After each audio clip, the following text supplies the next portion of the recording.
léger. Negro? Ouais, je pense. Fisket ici, c'est caille, ouais.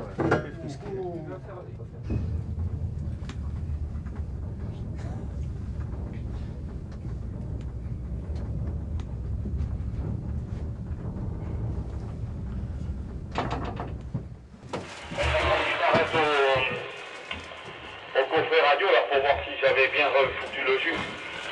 Ouais, ouais, je vais tout regarder. Vous me rappelez? Non, mais c'est pas rien. C'est qu'on ne voit pas, parce qu'il doit y en avoir un. Il s'est déjà reçu sur le compte. Ah, attends.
Il faut savoir qu'en 1904, la France et l'Espagne ont signé une convention qui proposait la réalisation de 2 transpyrénéens, un sur la vallée d'Aspe qui reliait Oloron à Canfranc et un sur la vallée d'Or qui reliait Saint-Giron à Salou en Espagne.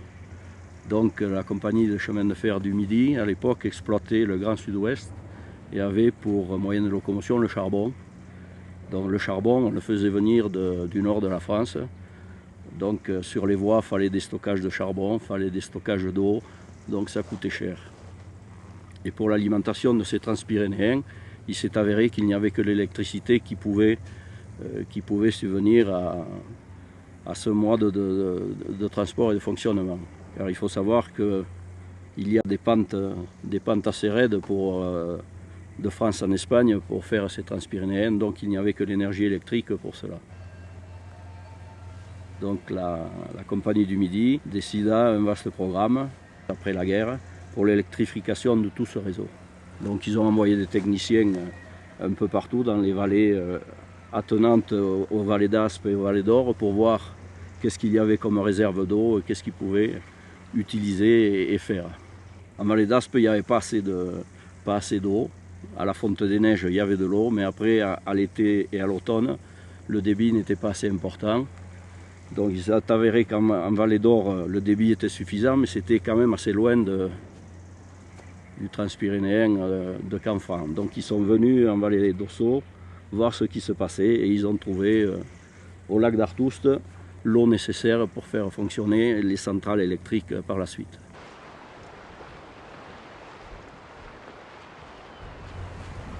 Le lac d'Artoust est un lac naturel. Donc ils se sont aperçus que la réserve d'eau arrivait dans cette vallée par des cascades et des grottes souterraines. Donc ils n'ont fait qu'aménager le site, rehausser le lac naturel et utiliser l'eau, faire des canalisations pour amener cette eau dans les centrales plus bas. Et ils ont commencé en même temps la centrale de la Reims, le Ourat, Miège-Bat et Artoust. Ils ont commencé les travaux à partir de 1920.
rôle du train était surtout d'amener le matériel et les hommes entre la base et les travaux au lac. 10 km de parcours, ça ne pouvait pas se faire à l'époque, il n'y avait pas d'hélicoptère. En téléphérique, ce n'était pas possible, donc le train a été monté uniquement pour porter le matériel et le personnel, pour acheminer matériel et personnel sur le lieu sur le chantier. C'est la voie qui, elle, a conditionné tout le reste. Et les travaux proprement dit au lac n'ont débuté que après la construction de la voie.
La centrale, quand on est à la centrale, on est à peu près 50 mètres sous le barrage d'Artoust. Mais extérieurement, les gens qui prennent un petit train qui viennent ici ne peuvent rien déceler parce qu'il n'y a rien qui dépasse. Les câbles d'énergie passent par la galerie d'amener du lac d'Artoust. Ici, nous avons deux génératrices qui nous permettent de turbiner l'eau directement avec la hauteur de chute du barrage d'Artoust.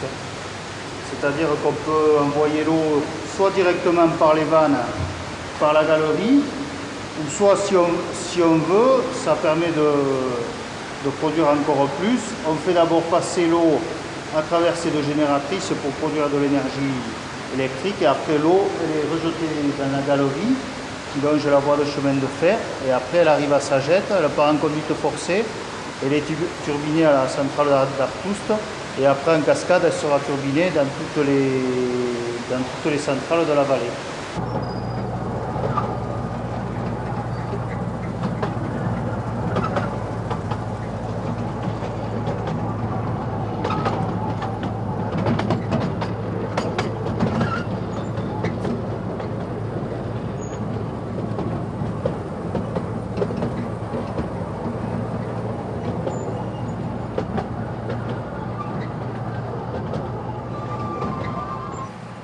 Les travaux ont duré de 1920 à 1932.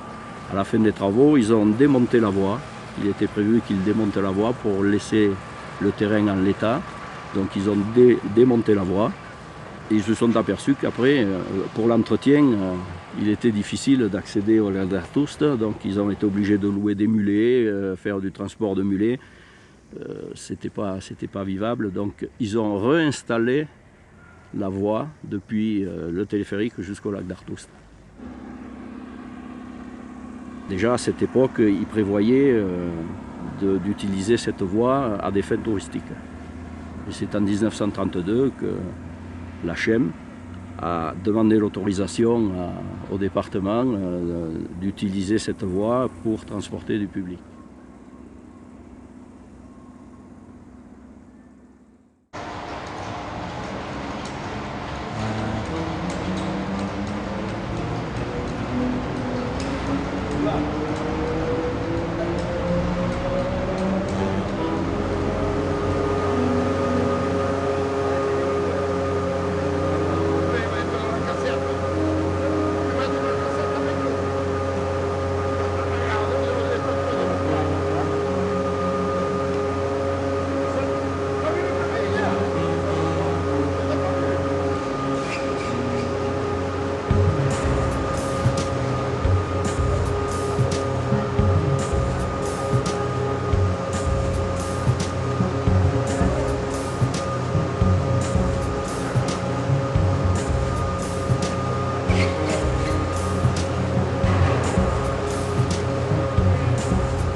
À l'époque, c'était une ligne de chantier, c'était uniquement pour transporter du matériel, donc ça n'avait pas grande importance.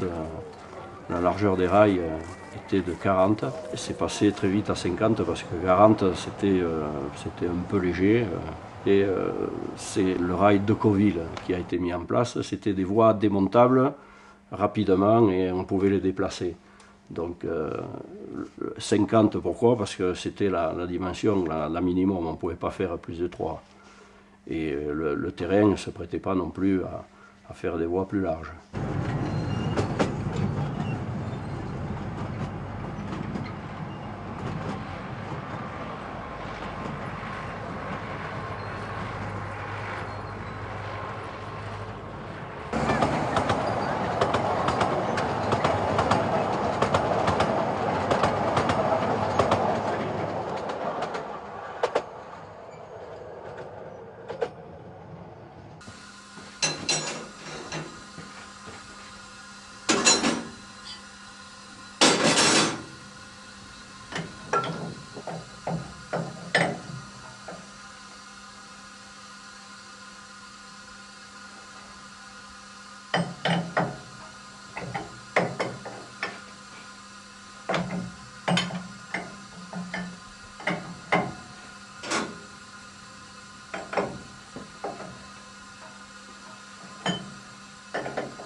Filtre bouché. Décanteur bouché.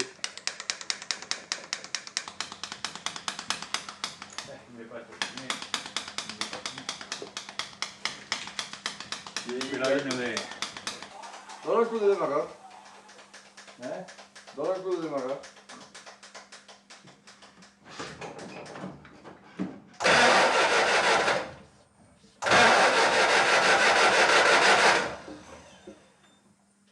Vas-y.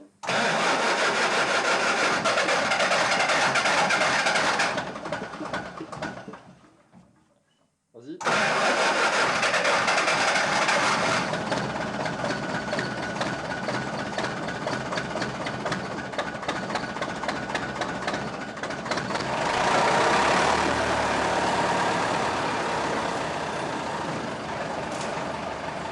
Au niveau matériel roulant, il y a deux sortes de tracteurs. Il y a des Whitcomb, c'est du matériel américain. C'était conçu spécialement pour le travail dans les mines. Et ça a été récupéré ici pour les chantiers. Et, bon, il y a quelques engins qui restent, qui ont été modernisés, mais la base générale, c'est celle du début ou pratiquement. Et après, à l'époque de la SNCF, ils ont fait construire du matériel spécial pour ici. Ce sont les billards.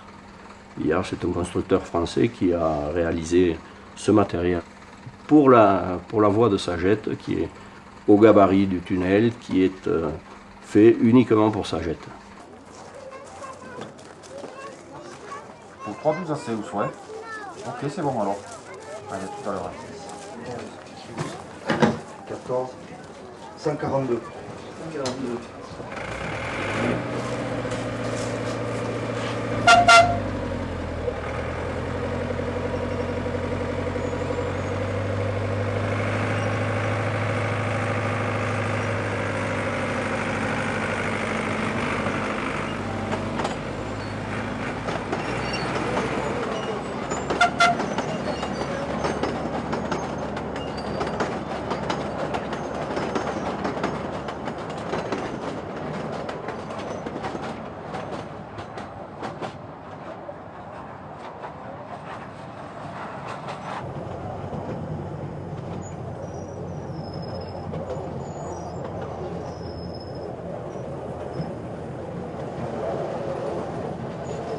L'exploitation touristique du train a commencé juste un peu après les chantiers, en 1932.